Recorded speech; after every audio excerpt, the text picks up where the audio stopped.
What do you see? You see some squirrels? You see squirrels in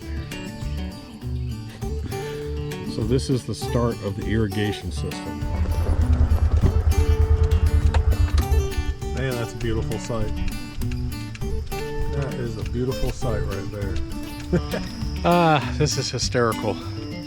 This compost pile we threw in, it's got a bunch of wood chips, old vegetable garden stuff, and then we sprinkled some, we put in like 2 bags of Dirt Booster Plus inside of here, and that was in the fall. I gotta show you something funny. Look at this. That is all tomato plants growing off that pile. Isn't that the cutest thing you've ever seen in your life? Isn't he just the cutest thing? Alright, hold on. These guys are going nuts. They were here first. Just a couple of minutes. So once again, I have managed to do this. I have managed to do tons of projects all week long, shoot hours and hours of video, and then I sit down and I have no way, no concept of how to put this together. So I'm going to tell you right now, I'm going to focus on one subject at the beginning of this video, and then I'm going to go to and just show you a bunch of random stuff about upcoming videos, projects we got going on, changes that are happening out here. So anyways, when I say subscribe to our channel, I don't need any more subscribers. I got plenty of subscribers. The reason why I want you to subscribe is because a lot of the subjects are going to be maybe off, like lawn care.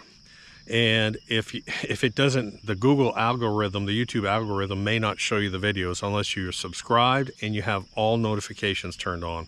And give it a thumbs up or a thumbs down. Either way, I'm too old to care. If you want to watch it, watch it. Otherwise, go watch Netflix. Anyway, so let me tell you, let's start off first by what's happening back here. If you didn't watch the last video, you're going to be confused, because I left this place for a whole month. This is perennial ryegrass. It came back, and because of this crappy soil we have here that's full of wood chips all in here, once again we have this disease coming up. And the perennial rye was so tight, it's just strange. Anyways, so what I'm going to do is we converting this into a Yukon Bermuda yard, or a mix of the two. So we came out here, we did a core aeration, we did a spike aeration, we cut it down super short, down to about 3/8 of an inch. We did seeding, a couple rounds of seeding. Then I came out here the other day and I changed my mind. I wasn't going to scarify it, and I looked at it. John and I looked at this perennial rye, and it was so dense and tight, nothing could grow through it. So we came out here, I scarified this, and here's a trick that I did. You know, when you put seed down on raw dirt, you usually put wheat straw. Well, that's kind of what we did. We kind of left all that crap that comes up when you scarify, and what we did is we ran the ego over it with the hatch open, and we sort of blew it all around and put more seed out. So it's interesting. We'll see how this takes. I've already got, before I left, I did put out some Yukon here. I did a round of Bermuda, and I've got patches of actual Bermuda showing up. So it's going to be interesting to see. You're going to want to watch this transformation and this repair. I think it'll actually be kind of cool. So let's talk about this time of year. Now, June, this is June, and June is the push zone. And what do I mean by the push zone? If you have a warm season grass, this is the time that you can do things that quote unquote hurt your grass. So you can do a core aeration, you can do verticut, you can do dethatch, whatever you're going to do. If your grass is looking crappy and browny, scalp it down. This is the time. You can do summer scalps. We would do at least 2 summer scalps to get rid of all that brown stalk that shows up through your grass. If your grass is taller, cut it all down and restart the lawn. That's what we're doing here and what we're doing on the pond front. But once all of you should have down, of course, your PGF Complete, which is your base maintenance fertilizer, like a 16-4-8. You've got that down, slow release. But during the push zone, now what you can do is what I did down at the beach house to repair that lawn is you can come out with DGL, dark green lawn, or green shocker. I've been using DGL, and put out light coats. You can do that every week. You can push your lawn. If your lawn is thin, if it's not really thick, if there's bare spots, put out the nitrogen. That's all fast release nitrogen, DGL, all fast release nitrogen. Down at the beach house, I only had 3.5, 4 weeks to fix that lawn, and it looked crappy and horrible. I abandoned it for a year, and basically I kept seeding it and putting out DGL and water, water, water. Another round of seed, DGL, water, water, water. And let me tell you what, right now, that lawn looks amazing. Matter of fact, my neighbor, he knows I do lawn videos. He said, dude, he said, how do you do this? You've been here 2.5, 3 weeks and your lawn looks amazing. I said, dude, it's just water and food. That's it, water and nitrogen. Just pushing this lawn and pushing this lawn and pushing this lawn. So that place is all set. Now I got to fix this one. But the other thing we can do is we can now focus on soil health. So what do I mean by soil health? That means we're putting down stuff like humichar, carbon and humic acid, improve the soil. This is the time of year to put down dirt booster. Now dirt booster has the organic matter, corn distillates, it has humichar inside of it, and it already has mycorrhizal fungi spores. Now mycorrhizal fungi, if you don't know what that is it's a relationship that happens all through nature. That mycorrhizal fungi attaches to the roots of a plant. It's a good fungus, and it spreads out and it brings water and nutrients into your lawn that it can't reach. That's why you want it. Up in our gardens, we've been using dirt booster for 5 years now. We never use fertilizers, we just use dirt booster. And I'm going to show you a compost pile up here of wood chips. Hold on one sec, this is kind of crazy. I'll show you that too. I'll show you the irrigation system, all kinds of stuff. But really, when it starts to get hot, especially like in July and August, you're putting out light rounds of nitrogen when you want, and putting out humichar, opening up that soil through aeration, putting out dirt booster. That's what you guys should be doing. All right, so let me start this process. There's a ton of crap I got to show you out here. Let me start with the baby chicks. Here we go. Tight at night. This little screen keeps flies and bugs off of them. Let's say hi to everybody. How you guys doing, huh? How you guys doing? Oh, there's John. I named that one John. So this little guy, I named John after John. It's a joke. Isn't he cute? That's a surprise chick they send you. He is so cute. The rest of them are reds. Hold on. The rest of them are Rhode Island Reds. So what we're gonna do is here's a really cool thing. Next week, I didn't want to buy a kit. I didn't want to buy a chicken coop kit, and I didn't want to build one myself. I got too much going on, so I wanted to find someone that could actually come out and build one on site. There's a cool story that there's a husband and wife that started building these on the side, probably about 20 miles away from me. And now they started a business. They put up a website 2 years ago. Now they're swamped, and they do custom coops and cages for all kinds of animals. They come out to your property. They build it right on site. So we're going to build it up in the garden. We're going to build that up in the garden, and it should be pretty cool. So again, this is why I want you to subscribe, because you might miss that stuff. This area over here, actually, I'm really surprised. It looks really good. This is that area I took that skid steer with teeth and I just raked all this crap. This was just nasty. And now I've got a mix of contractor mix. I've got clover in here, but look at that. Isn't that gorgeous? The problem here is I don't have any irrigation. If I want to come out here, I basically got to come out here and hand water this. Let me show you the pond and tell you what's going on with the pond. So when I left here to go repair the beach house, I told the guys to let this come up some. Well, it came up to like 3.5 inches, started to have some disease issues. We cut this 7 times in 2 days, and we took it down to 1/2 inch. Now this is that cheap Scott's Bermuda, which is basically a common Bermuda. So we took this down. I cut it 2 or 3 times in 48 hours.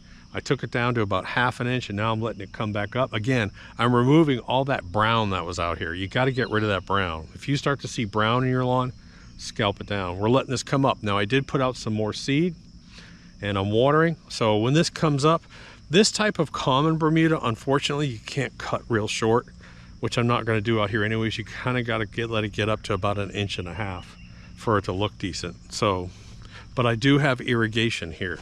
Now, what am I going to show you next? Let me pop over to the cabin and show you those. I'm going to be doing a series on basically not prepping, but just being prepared, how we can close our gates. Over the past year, little by little, I wanted to be able to close our gates and live out here away, just completely shut off for 2 years, 3 years, and we can do that now. I'm going to show you 3 levels. I'm going to do a video. I'm going to show you 3 levels of backup and solar battery powers. I'm going to show you a portable one, a middle one, and then a real big system. So let me pop over to the cabin and I'll show you what we're starting to do over there. So before I go over there, so you don't get confused, this has a gas generator in it, and there's a whole house plug, and then I have the transfer switch on my box. But this box most people don't have. And what is this? Right now, what I can do is I can go up and I can use my gas generator. I can go down and I can use my solar / battery. So I'm on grid. I'm not going off grid. I just have a backup system. But I can choose, do I just want to run the gas generator for a couple hours, or am I long-term more on the battery system? Now this area over here, I'll show this in a minute. We finally got the pump hooked up. I got all my irrigation trenched in 530 feet. I'll show you that here real quickly, but I'm finally able to get water over here. So let me go in the cabin and show you this. So this is kind of interesting but confusing. From that switch over there, I have a power line trenched in that comes over here and actually powers my cabin. But at the same time, I have a big 2224 cable that runs back and actually runs back to the house, so I can go to my main panel in here. Got it? We have enough solar panels now that we can cover this entire roof. And that actually goes in here. The solar power goes in here, and the other power goes out too. So that's the output power right there.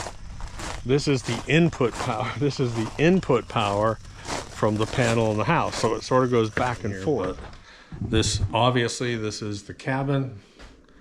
Ooh, it's a nice fan feeling. And here's what I have. I finally got in my last 2 batteries for the EcoFlow Ultra. I'm one of the only people on YouTube that has paid for a 5-stack system. Some of these other guys, I know they've gotten them free, but this is an EcoFlow Ultra 5-stack, 30,000 kilowatt hours here. So all I have to do is take a generator plug right here. It's not cleaned up. I plug that in here. I plug that in here. And that actually runs back to my house. Does that make sense? So all the power from that goes over to the house, to the main panel. That powers that main panel, and from that main panel, power comes back to here if I need to power this. But it also powers that. If I go energy-wise, smart-wise, as far as reducing some of the usage, that stack right there will power my house for 3 days with no recharging. But I will, of course, have solar at some point. Okay, so if you follow my channel at all, you know that we pump. This is right at a 3-acre pond, and we pump this pond. It's spring fed, so it's always full, even in a drought, or pretty close to full. And we pump the pond water 500 feet up to our fields for our wildlife, for the deer and the turkeys and all that. Last year, I also had to use that water to water the garden. But this year I said, I'm so tired of running these lay flat hoses, and so here's the improvements that we've made to this point. We are going to add some more, but over here is a long trench line. That's 2-inch PVC trench. That's trenched about 12 inches down because it's empty in the winter, and it runs all the way through here behind the cabin and runs 540 feet all the way up to my fields over there. But here's the problem. The problem is I need kind of a complex little switch system down here. So when you have 500 feet of 2-inch water coming back downhill, that's a tremendous amount of pressure. So sometimes it's hard for this pump to prime. So here's what I did. I put a shut-off valve. I have a shut-off valve. As soon as I shut the pump off, I shut this, and this holds all the water up there. But at the same time, I wanted to have a valve here that would let me prime the pump and then let the water come out. So now that lets the water come out. Oh. Got it? So now I can start this pump, and I'll actually have water come out here. Then what I can do is I can shut this off once it's primed. I can turn this on, my irrigation pumps up there start running, and this starts running. So now I have a 1000F irrigation sprinkler here, and then I have two of the big 1250K irrigation sprinklers up in my fields running at the same time. I did my first test yesterday on it. I was so happy. It was so frustrating trying to put all the hoses out here and all the PVC, finding all the parts for that, gluing it up, and then realizing that one of your hose has a big leak in it. But I'm just running a 3/4 inch garden hose up to this, what is it, a 1000F? Yeah, a 1000F. And this will water this whole area in here, which I haven't been able to get water to, and that's why you see a lot of brown in here. Actually, what I think I'm gonna do is I'm just gonna show you guys the system running. I only have a little bit of gas left in that tank. I might as well just go ahead and burn it clean. So I'm gonna start this up. You'll see how it starts, and then I'm gonna hop in my UTV and I'll run up and I'll show you all three sprinklers, irrigation sprinklers, running all at once.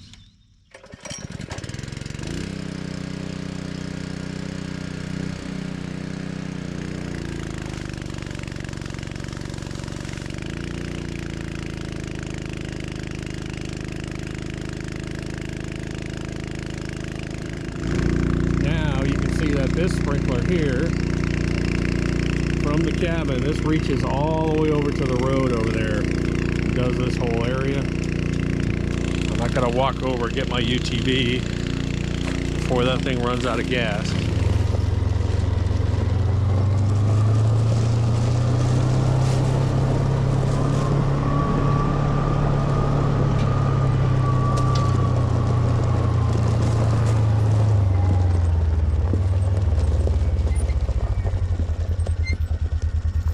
All right, so still we're trenched in 2-inch hard PVC all the way up to this point, which is roughly 530 feet.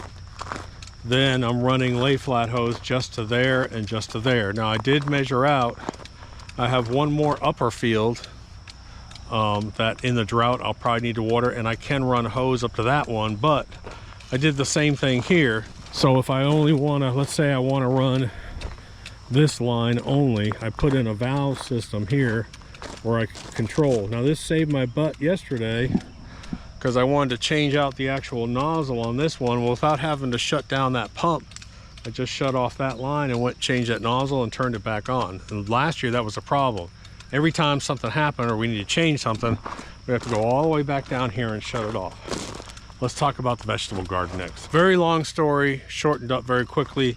I didn't want to plant this and then go to the beach for a month and come back to a disaster. So I hired a girl who's very knowledgeable, by the way.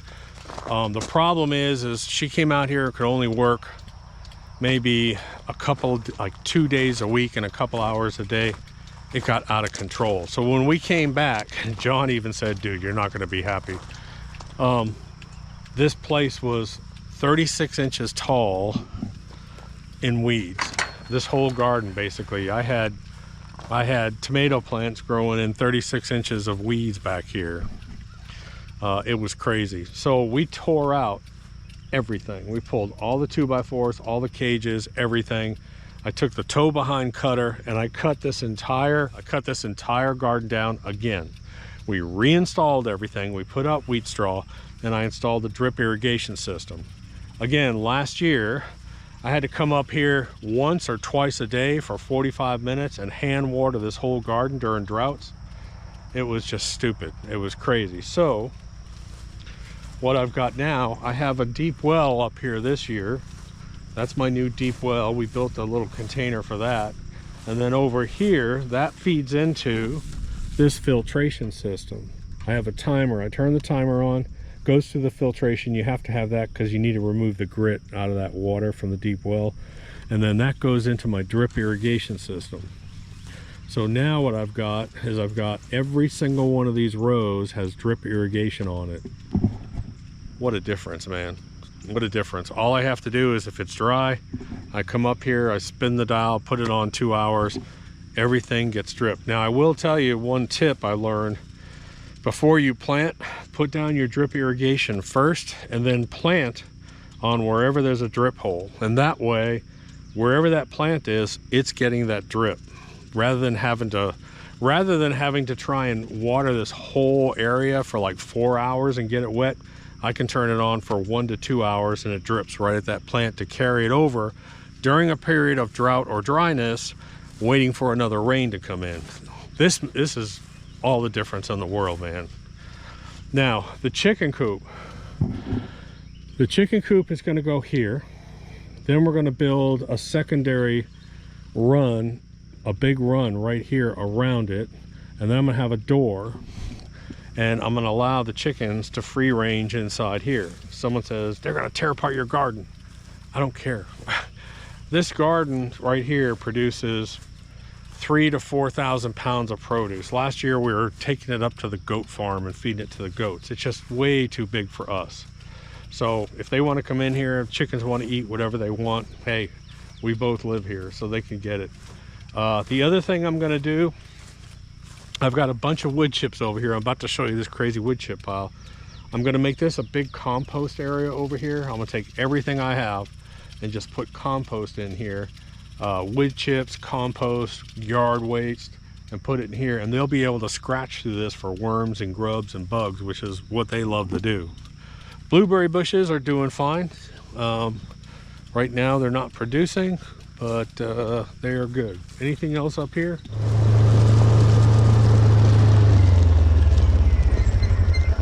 Okay, so when we bought this property, my tree guys, I mean, they took out 60 to 80 trees and they were dumping all the wood chips over here. I have 10, 15 truckloads of wood chips all back here.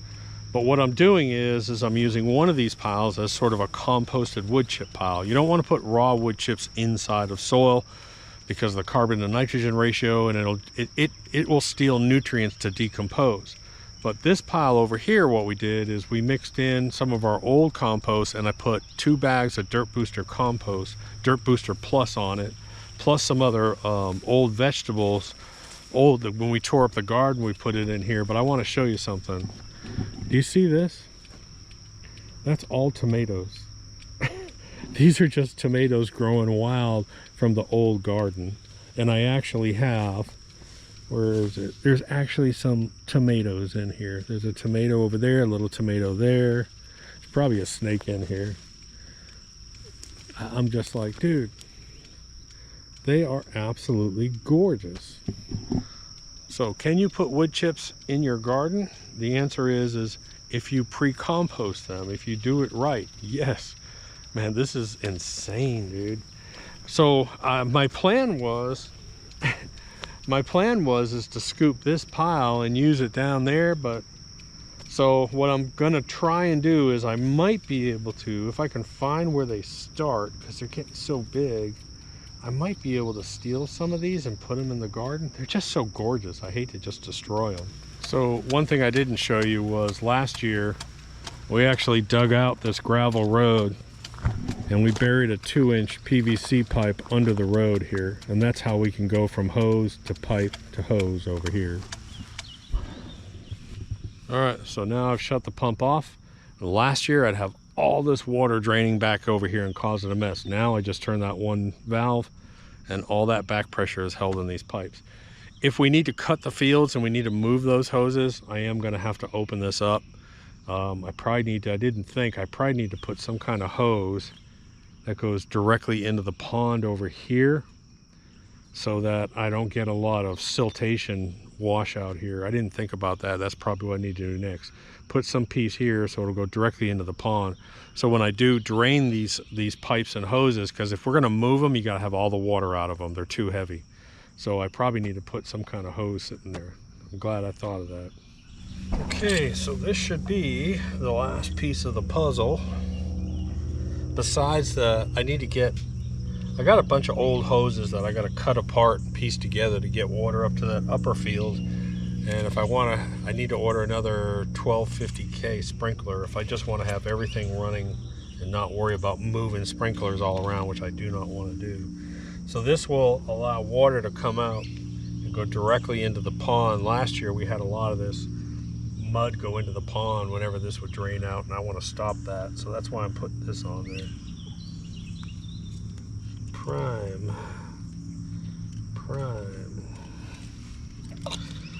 Now, what's the rule with PVC? You can never use too much glue.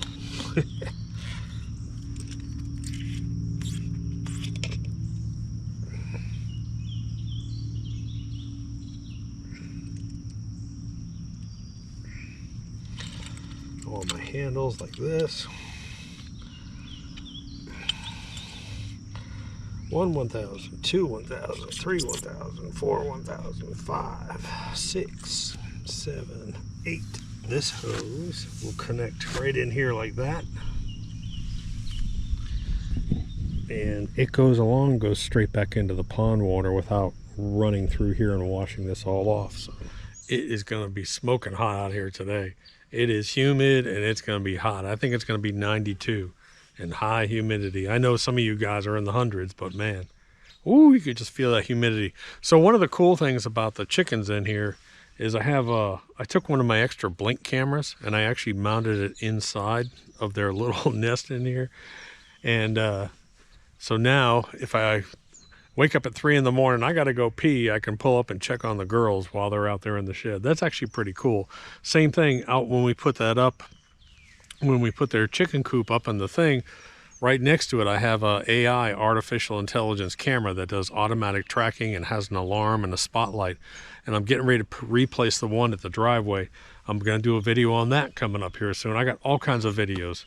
So anyways, it's a nice, beautiful Sunday out here. It's going to be hot. Hit subscribe, and I'm going to try and start shooting videos and posting them either every day or every other day for a while. So anyways, here we go. Doc.